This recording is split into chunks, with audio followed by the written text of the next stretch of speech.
Yeah, it's a great question. I'm smiling because these are oftentimes so much fun, and I couldn't count on both hands how many times I've probably screwed up the final decision on these as a former farm director. But, I think the big thing that you're always trying to answer is like, what's the proper developmental challenge for the player?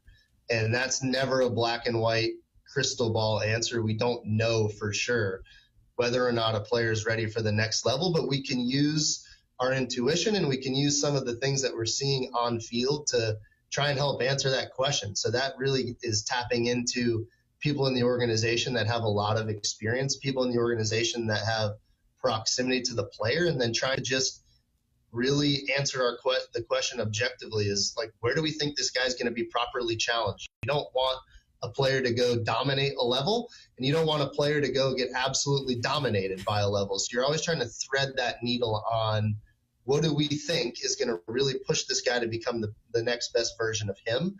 And in this particular case, we felt like AA was the right level for JJ. And part of that's too, just, being around him longer, seeing him in spring training, trying to really think about, okay, players of similar profile in the past, where have they tended to start that first full season after they're a high round draft pick on the position player side with a similar performance skill set to what JJ had.